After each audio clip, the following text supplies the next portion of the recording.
Welcome to the Angelscapes podcast, where you're encouraged to uncover and develop a direct connection with your soul's power, wisdom, and spiritual intuition that is ready to blossom. We'll explore new ideas, compelling tips, and real steps to help you learn simple spiritual practices. We're a safe place to learn more about accessing your soul's power with education and spiritual wholeness that could bring more clarity to your life. Now here's your host, a practicing medium, Akashic Records practitioner, spirit artist, coach, and mentor, Dr. Reverend Nancy Smith. You have something in your life that you feel compelled to do, but you really aren't on for it. You really don't want to do it. You're not sure why you're doing it. And do you have a theme in your life that keeps repeating over and over again? And even though you keep trying to change things, they don't quite change. So what is a soul contract? Hello, this is Angelscapes, and I am your host, Nancy Smith. Join me in this episode for a talk about soul contracts, what they are, and how to recognize when they aren't working for you anymore. What do you do? How do you recognize limiting belief systems within these soul contracts that are blocking your life's progress? So the Akashic records are records of our life since our soul's inception. So there could be many lifetimes within our Akashic records. And it's really about the journey of our soul. And within our soul are many different experiences, promises, dreams that our soul wants to create in the many lifetimes that it has. And when our soul is living our lifetime with us individually, we may have dreams and aspirations that we don't quite understand, or we misunderstand them, or past lives can leak in and give us a sense of, I have to do this. I'm compelled to do this. I'm compelled to go in this direction.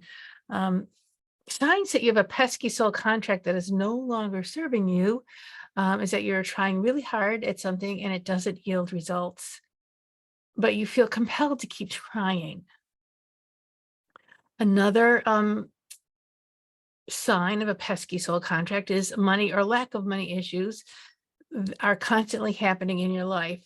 And that could be a soul contract from a past life, or it could be a soul contract that's been passed down to you from your family, your ancestors, where they have a poverty mentality or a servant mentality. We can't really move forward. We're always going to have to work hard. We're always going to be poor.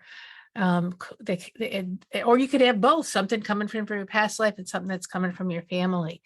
And those are both soul contracts, or what I mean by soul contract is agreements on a soul level that you feel obliged to follow, or it's in your unconscious self driving the bus. Another sign that you may have a pesky soul contract that isn't serving you anymore is you keep choosing the wrong friends and the wrong partners that don't bring joy into your life. And I remember somebody saying I have a lousy picker, and I felt that way often in picking relationships or marriages or even friendships or business partners that I feel like this should work, this should be great, and it's not. And I run into the same old, and I often talk to people who have the same problems over and over again, problems of people betraying them or not telling them the truth, or the need to be a people pleaser can be a misunderstood soul contract that has some skewed beliefs in it. So if you're picking the wrong person and yet you feel compelled to please all these people that you're picking, you can find yourself in a codependent situation, or a situation where one person is assuming that they can use you and you're just going along for the ride. Yeah, I'm going to fix you. I know I know you're sad, or I know you're this, or I know you're that, but I can be the one to fix you. And you can really struggle with, some people call it being milquetoast or a doormat, but you really struggle with speaking up for yourself. And that could be a misunderstood or soul contract that could be actually taught to you from your families, your position in your family, or your parents, the values that they teach you by how they love you and how they care for you. So again, those contracts can be looked at from a past life point of view. They can be looked at from an ancestral point of view, and they can also be looked at from a familial background with when you were a child growing up, and how were you taught to live your life? How were you socialized in your family with your mother, father, siblings, and your cousins and your aunts and uncles? And relationship struggles can indicate a misaligned soul contract with either a specific person or a specific place, a job, or a belief about yourself. It's another place where you can work on soul contracts. Um, Staying in a job when you're really, really, really unhappy with it, when you believe there's just a bad job is better than no job. I can't move forward with changing. I have to stay with what I have. The devil you know is worse, is better than the devil you don't know, kind of thing. So the thinking there is kind of, to me, would indicate there's a soul contract if I can't succeed. That succeeding could be detrimental to my health or detrimental to my well-being. Family relationships are of soul contracts, full of soul contracts. We have so many agreements, soul appointments, and alignments with the families that we choose. And we don't necessarily choose a loving, functional family. Oftentimes, our soul will choose to be in a non-loving, dysfunctional family in order to learn a specific soul lesson. I sometimes take issue with my soul for putting people or myself into situations where I really have to struggle, and I don't have, it doesn't feel like I have the tools or the people around me to do what I want to do. And that it's in itself is a soul contract where I'm at odds with what I have to deal with in my life, or what you have to deal with in your life. Um, Choosing a career you're not crazy about instead of choosing the career that you feel good about, that you love, is part of a soul contract. If somebody is struggling, a client comes to me and they're struggling, am I doing the right thing in my work? Do I really want to do this? And maybe they're not ready for a change, but as I work with them in their soul contracts and their belief structures, we begin to set the foundation for change sometime in the future. So what is a soul contract? To me, it's an energetic belief system that guides us throughout our life. It's not necessarily combined with our soul purpose. Sometimes it is reflective of our soul purpose, and sometimes it's just straight out no good, NG, where we're repeating something we did 5 lifetimes ago, and for some reason we're looking at it one more time. And you can look at it one more time in this lifetime, and then you can be done with it. You can say, I get that I have this pattern, and I get that it doesn't serve me, and I get that I'm really trying to achieve this certain thing, but I can achieve it in a different way. I can let go of the old way, and the old way could be very, very old. So soul contracts on an energetic level can act like blocks. They can act like cords, and they can be held in place by contraptions that devices, energetic devices that insist that they stay in place. They can also be held in place by an entity, a non-corporeal being that's not having a human life at this point, but they're still hanging on from another lifetime. Or they could be hanging on, a grandma could be hanging on and insisting that even though she's been gone for 50 years, that this is how our family does things and we need to do it this way. So in moving us, recognizing a soul contract and beginning to clear it, we need to take a look at all of the entities, all of the energetic things that are holding it into place. Sometimes our will holds it into place because we're recognizing a pattern that we feel we should hold on to. And sometimes they're screwed into position by a past thought or by a past family. So steps, let's talk about steps to recognize repeating patterns that have a negative impact on you. And when I'm working with a client, and we're really trying to sort out with their soul, I open up the records and I'm talking to their soul, I'm talking to them, and their soul is saying, yeah, she's been doing this for her whole lifetime, or she's been doing this for a good 20 years, and it's not really, moving us forward. And their guardian angel will be speaking up, and so I'll listen to the client, and I'll listen to what they're suffering with, how they make the choices, how they view what they're going through and the words that they use in describing what their problems are. And very much with myself, I listen to myself and the words that I'm using to describe a problem and the kinds of pain that I'm experiencing from those struggles. And as I listen to them, I try to jot them down. And when I'm listening to a client, sometimes I'll jot a few words down to see if I could capture a pattern. Because the first way to clear a soul contract is to recognize a pattern of what is not working and then admit this isn't working for me. I don't know what else to do. So I'm working hard to make it work and I'm going to make it work someday. But to really let yourself be honest about the patterns you are in that aren't serving you.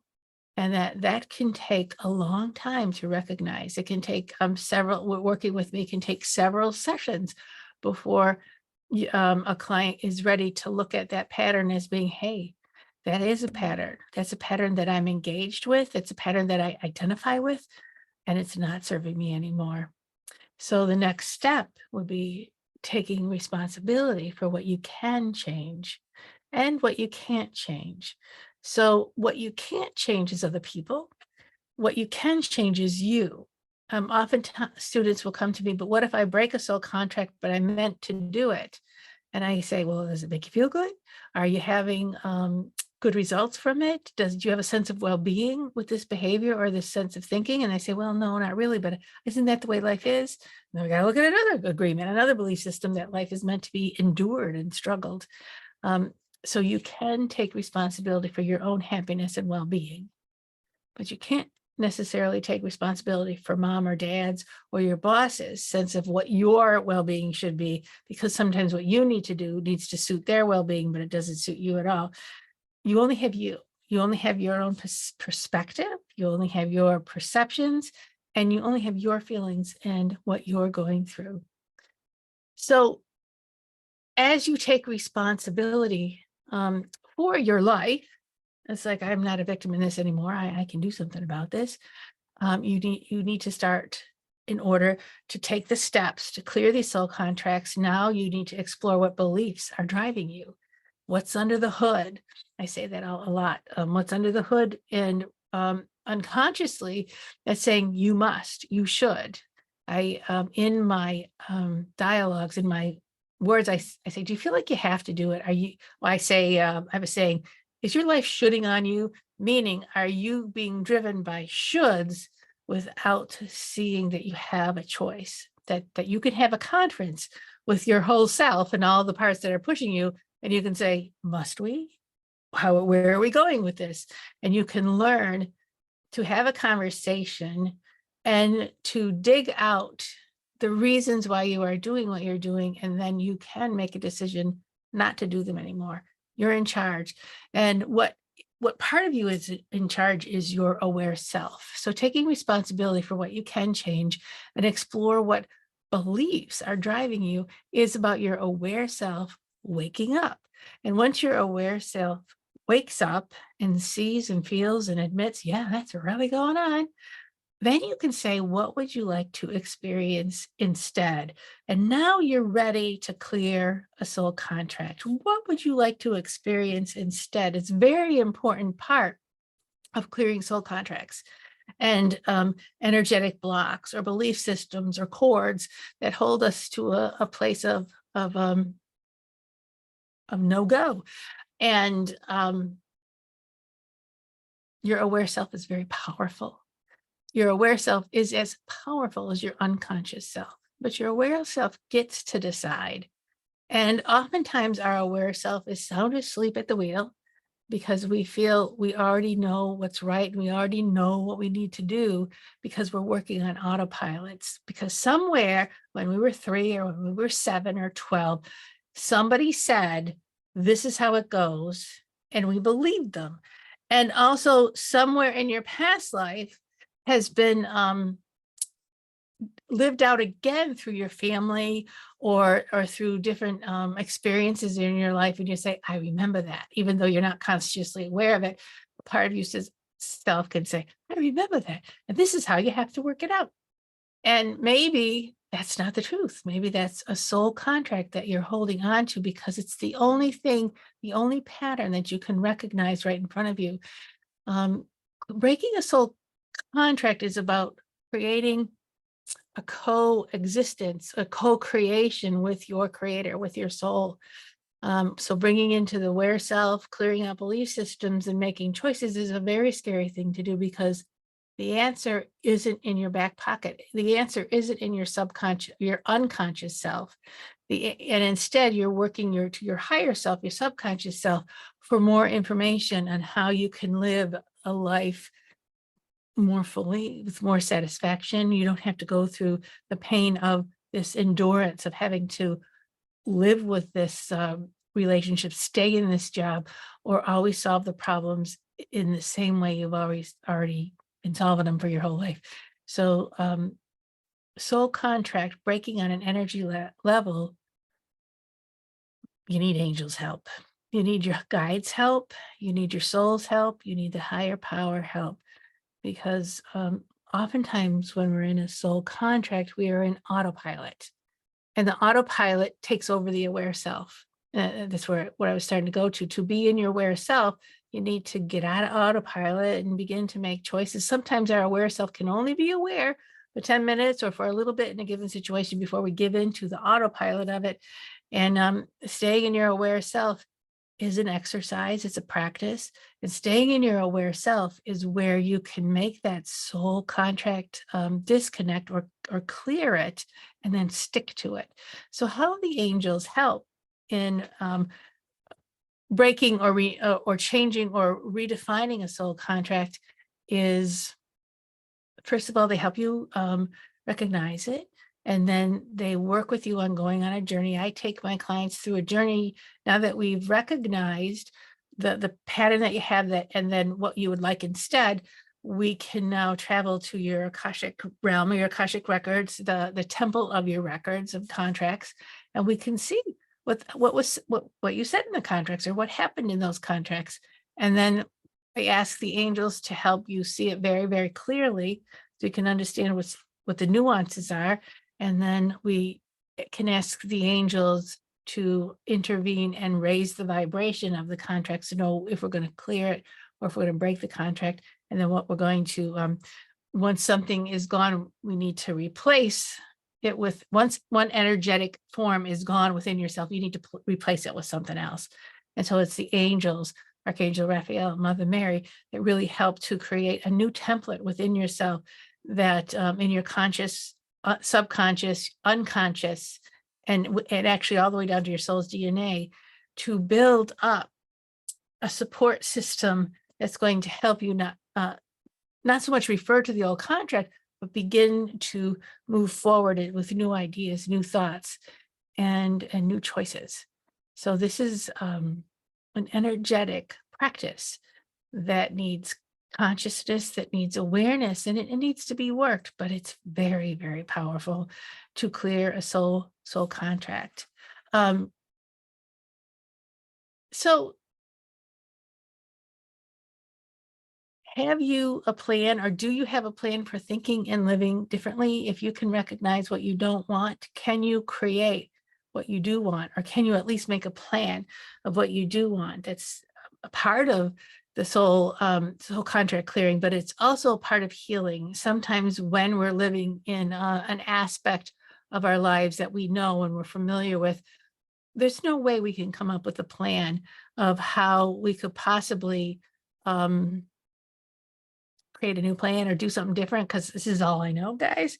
So this is when your highest guidance, your soul, and the angels can come in, and somebody who's been working in the Akashic records like me for a long time that can help you to take a peek at a few different things. Your inner desire will speak up and say, once you give it permission to talk, the inner desire doesn't always want to sit on the couch and be safe. Your inner desire sometimes wants to experience something different, and ideas. Once you give yourself permission to have these creative ideas, will come up and say, you know, what I would really like is this. If you could have anything you wanted, what would you want? And sometimes your imagination or your higher conscious self will come up with the darndest things, and you'll start to think, wow, maybe that is something real. Maybe that's something that I need to consider.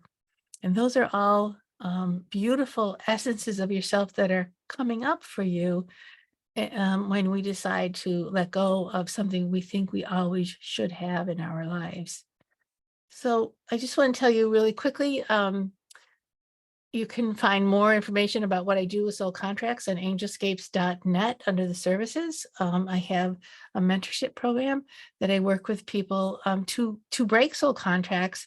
And we have sessions where we break the contracts energetically. And we also have sessions that will support you understanding the belief systems that you're working under and how to change them. And then once the soul contract is broken, you will get support and nourishment and care to continue to move into the new behavior, the new thought. Let me think, some case studies. Some clients that I work with, and I'm being kind of general here.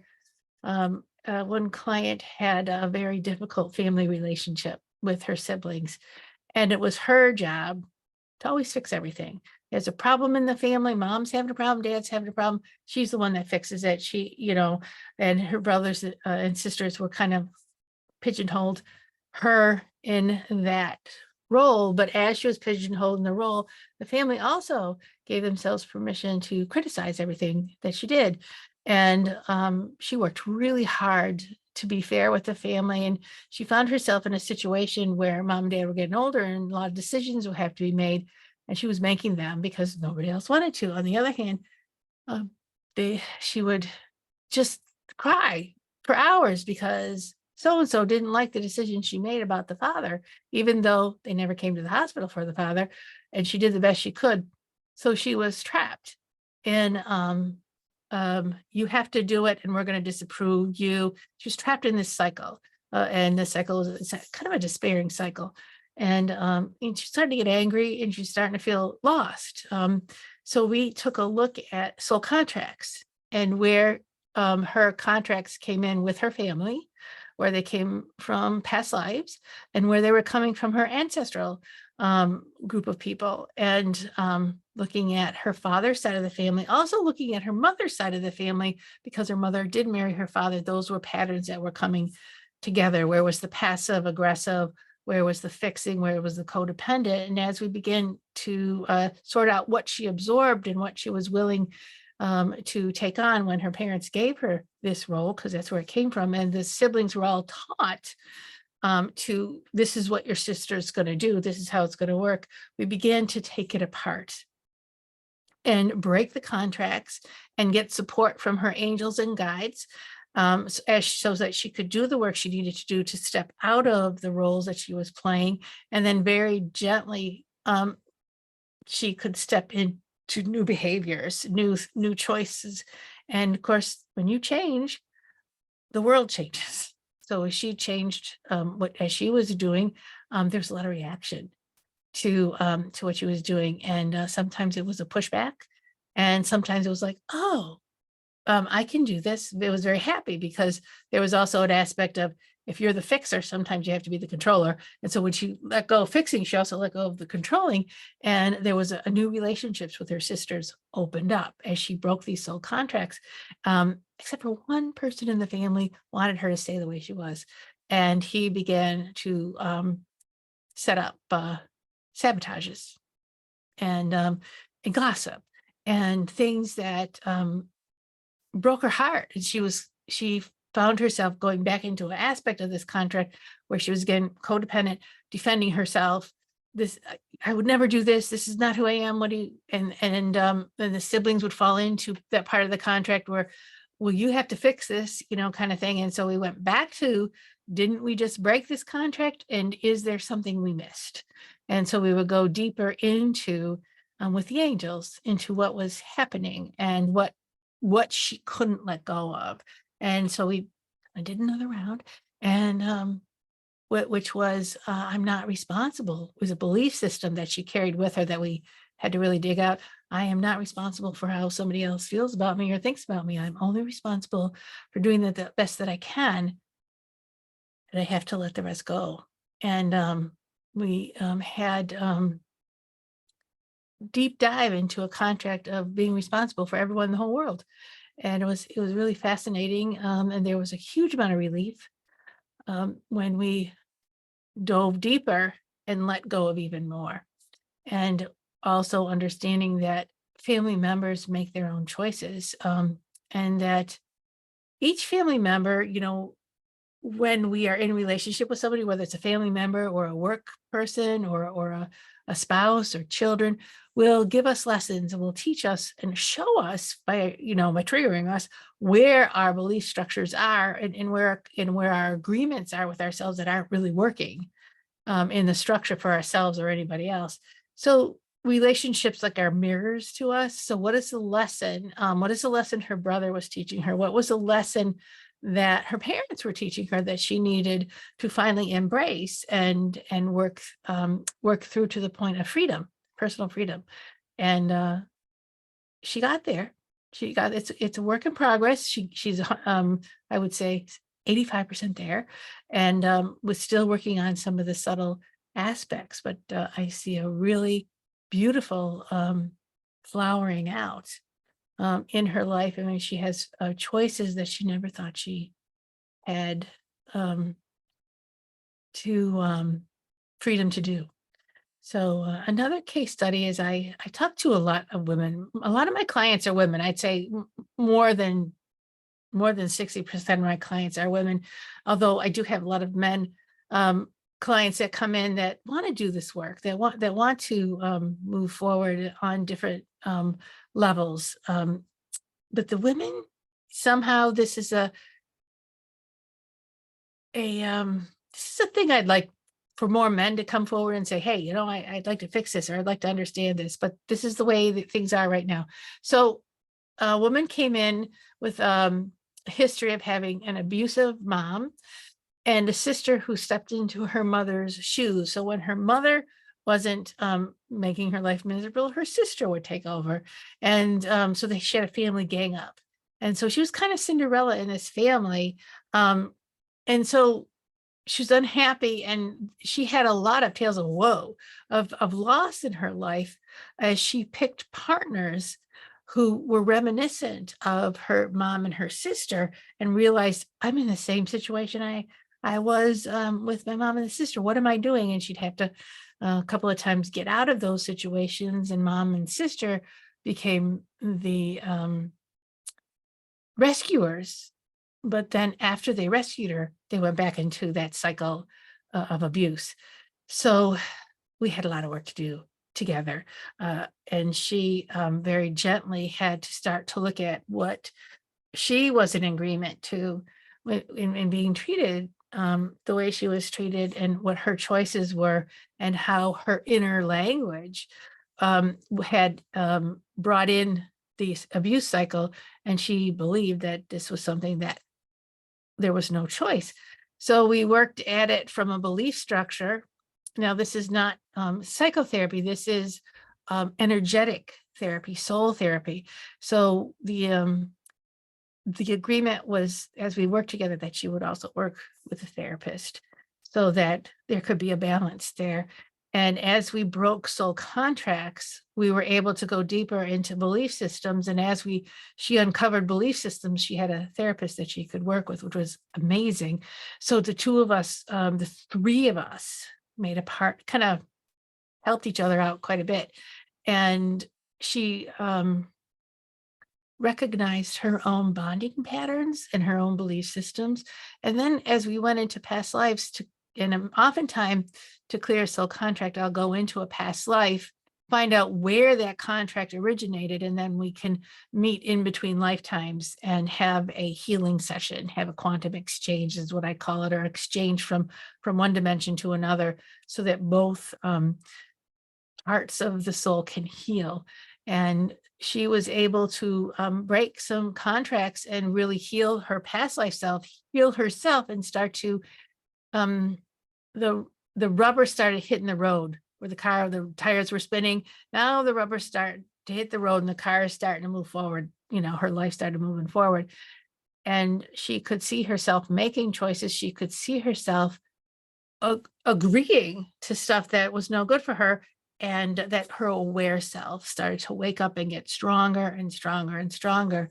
Um, and she could turn around now and say, what is my relationships teaching me? What is it that I need to overcome in this lifetime? And what is it that I need to show myself, my self-worth? And a lot of times, that's our sole purpose, is to treat ourselves well, to become aware of ourselves, to make different choices. Many times people will say, well, what's my sole purpose? If I break the soul contract, maybe I won't be living my purpose anymore. But the really most important core foundation to soul purposes is to live a well-balanced life where you love yourself, you respect yourself, and you live in a state of well-being. Living a life of joy is your soul's purpose. So when we have contracts, agreements, and behaviors that don't bring us into a place of well-being, we are not living our soul's plan for us, our soul's purpose. We are living something that looks like it could be our soul purpose, but it's not quite, because we don't have the freedom to make the choices and to co-create with spirit when we are stuck in these behaviors, when we're stuck in the places where we're unhappy. And it's really hard to live your soul's purpose when you're miserable. It really, really is. And this is something that I have seen over and over and over again. And again, you can reach out to me at angelscapes.net. I'm on Facebook, Nancy Smith at Angelscapes. You can send me a private message. You could reach out to me, Nancy at angelscapes.net, it's my email. And just we could talk about how we could work together and how we can dive into these soul contracts and shift your life into living a place of well-being. And when you're living in a space of well-being and self-love, that's when your creativity really kicks in and gets strong in your life, and you're making powerful choices, and those powerful choices will take you right in to your soul's purpose. That's how it works. Doesn't work through misery, doesn't work through struggle. And these soul contracts, when I talk about them, they're very subtle energies and they're very complex. Like I said, one of the case studies was we had to clear one soul contract so that we were able to then later recognize and clear another soul contract. Um, and I have seen people who've had really in-depth soul contracts, really, and their soul contracts were aligned with what they were doing, but what they were doing wasn't completed, or that wasn't giving them the joy that they wanted to, or there was something missing. And there was I remember going in with somebody to clear a soul contract, and there was a lot of reluctance. This was an artist, but I like my artwork. I don't want to ruin my artwork. I love what I'm doing, but if I break the soul contract with my artwork, um, I'll never be able to do my artwork again. I was like, wow, you really created a belief system that's going to take you out in lavender. So you've got to stay miserable, and you've got to never get past this ceiling in order for you to keep doing your artwork. So we did a lot of deep diving. So what is it true? What needs to be true for you to do your artwork? And is that true? What you believe to be true? Is it real? Is it really supporting you? And as she very gently started to open up her soul contracts, open up to what she believed to be true, and start to gently look at herself and what she thought she was agreeing to in order to be the artist, that she actually didn't have to agree to those things. That contract that came, a poverty contract was one of them. And another one was artists have to suffer. And then another one was she was a very strict family who didn't approve of her being an artist. She really had to prove herself. And so there was that level of struggle. And so as we gently picked up these contracts, cleared them, and brought in new templates for her to really enjoy her life, she started to enjoy being an artist. She started to enjoy her creativity more, and not feel that she was under duress, or she had to prove herself, or who do I think I am? And all those things were, she was able to set them aside and say, oh, that's old news. I can be happy now. I can let myself be happy.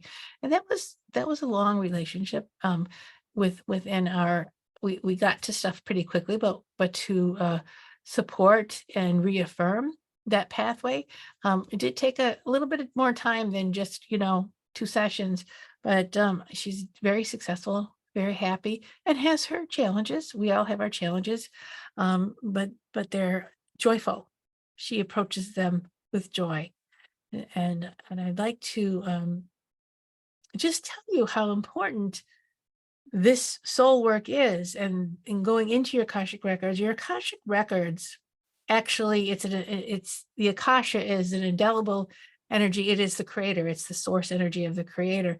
And it the records are everything that our souls has experienced. I said that before, but as we have the courage and the bravery to go into these soul records, we are able to see ourselves from a whole different perspective, from another point of view, that gives us ideas and thoughts and gives us the courage to make changes that we need to make, and or to take on perspectives that we were never willing to take on before, when you look at yourself through your soul's eyes in your Akashic records.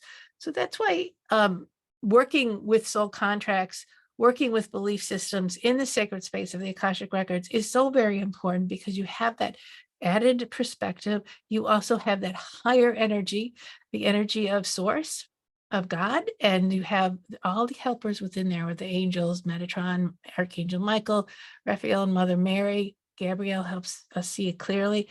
The temple builders and the healers and the artists that help us become artists in our life are, I feel like I love to talk to Archangel Raphael with that, and Mother Mary, who's very compassionate and loving. As well as your guides. And working from that point of view gives you a sense of, I'm not doing this by myself. I can be carried through this, or I can be helped through this. And that's one of the, I think, important aspects of doing soul contract work within the Akashic records. You're not alone, and you have partners and you have helpers that will take you through to where you want to go in your life. So that is my story on soul contracts.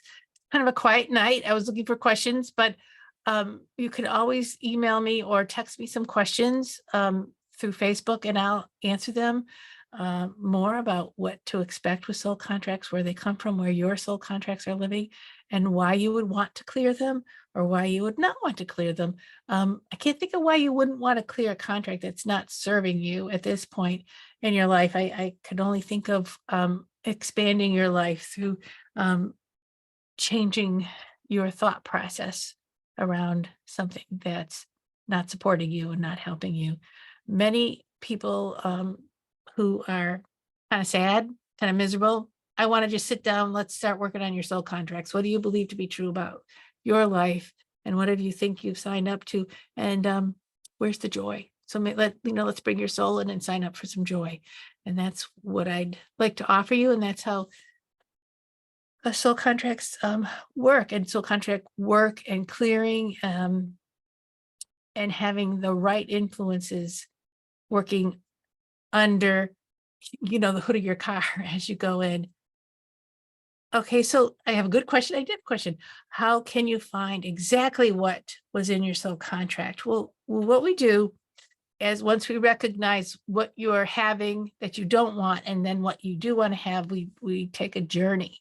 We open up the records, and I walk you through a state of relaxation, through imaging, until you come to the place where you're with your guides and you're looking at your soul contract book, and it's open in front of you, and you actually read it. And how you read it, we say, I'm not psychic, I can't do any of that, is through how you feel, symbols, signals. Sometimes you can get one or two words, and then we start to explore that way. And then we say, does this feel right? Is this something you want to keep, or is this something you want to let go? So the journey itself is also an unfoldment.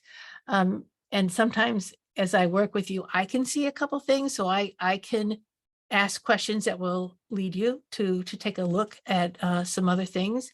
And so that's how you do it. And as I said before, sometimes we're only ready to see certain things. And once we clear one contract, a little bit later, we're ready to go a little deeper into that aspect of your life and see more of it. So if you can see anything, that's really good. And it's worth the journey. It's literally a journey. It's a journey into your Akashic records, using your imagination and letting your body talk to you. Because our bodies are our link between our subconscious mind and our conscious mind. And so as you learn to trust yourself, you can do some amazing work. Well, I really want to encourage you all to look at angelscapes.net. I do have a link there for a discovery session. It's about 15, 20 minutes. We could sit down and you could say, what were you talking about, soul contracts? And here's what's going on in my life. And how would you help me? And I can answer all of those questions, not necessarily reading, but I'd like to, if I could help you, I'd love to get things going. So for now, I'm going to encourage you to use the tools that I'm bringing to you in these podcasts. There's many of them, and open your aware self to your soul and learn to live a soul power life, because that's what's going to give you intense creativity, joyfulness, a sense of satisfaction and fulfillment in your life. And that's what your soul purpose is all about. A question is, so this isn't like having a chart horoscope or your horoscope chart done. No, it's not. This is about relationship with yourself and your soul. And it's building a connection, and you're learning on your own. You're not having somebody tell you what's there. You're exploring on your own. So you have the experience, and you give yourself your own information, and so you can believe yourself. It's a very important aspect of the work that I do.